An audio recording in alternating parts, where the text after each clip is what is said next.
When Oliver Wendell Holmes said the axis of the world runs through every town and village, he could have been thinking of Cork.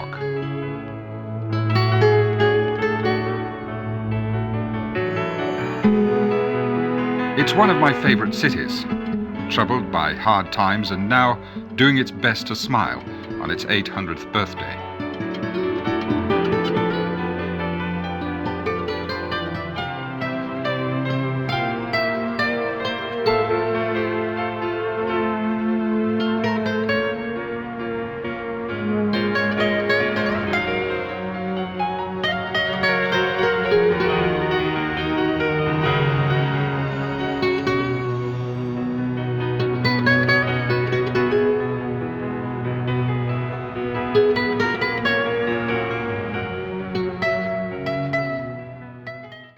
Triumphed over the weather, which was a real spoilsport, but failed to dampen the enthusiasm of the thousands who turned out to celebrate the city's 800th birthday.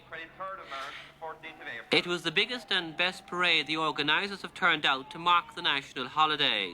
But there was a special purpose to this one, the Lord Mayor's parade to mark 800 years of Cork's charter.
The Defence Forces turned out to mark the occasion, and the Air Corps honoured the city with a flypast. It was a parade that had everything.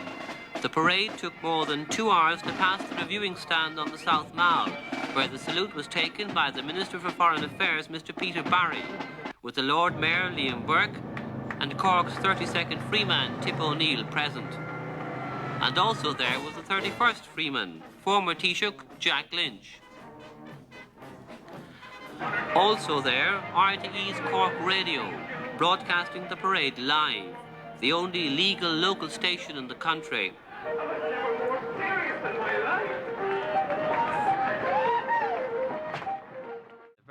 The Archaeological Department of the city's university has a complaint about the attitude of the citizenry. It's unfortunate that there hasn't been enough emphasis on the history of Cork in the centenary celebrations. While many of the planned festivities are fabulous, it's possible that the historical side is overshadowed by sort of commercial festival of the mid-1980s. Maurice Hurley of the UCC Department of Archaeology would like to convert the crypt of Christchurch in the heart of the city into a heritage centre, displaying the 500,000 archaeological finds from the medieval city made in the past 10 years. Cork City is a very old city, rich in history and archaeology, and it was founded shortly after 1150, and then in 1185 it received a royal charter from Prince John when Lord of Ireland, and much of the medieval city remains preserved beneath the streets of modern Cork, and also a great amount of material has been excavated, and currently there isn't premises in which it can be adequately displayed. The department has been putting on display some of the major items it's found through excavations financed by the Office of Public Works and the Youth Employment Agency. Libby Heckett explained that the academic interest of the department could be fused with an economic benefit to Cork City. If there was an interpretive centre in Cork, it would provide an activity for visitors which might take them 2 or 3 hours, and this combined with a shopping morning in Cork would mean that they would spend another bed night in the city, and this would be one way that the academic side could be helpful to an increased prosperity in Cork, which is so necessary at the moment. Now, the recent finds you've had, such as these jugs here, what do they show? They show the daily life of Cork people in the 13th century, that is, about 100 years after the Charter was granted. Here we have 2 jugs, which the first one coming from the southwest of England, the second one coming from the southwest of France, from near Bordeaux. These would have been connected with the wine trade. We know that wine was coming in large quantities into Cork, and these jugs would have come with them and show that Cork people were at that time interested in the good things of life as they are now. One of the unusual finds you had recently was a travelling candlestick. Yes, this again comes from the early time of the city. This is made of bronze, and it is very delicately and carefully made. The legs are jointed onto a central stem so that when you hold it up like this, they fall flat.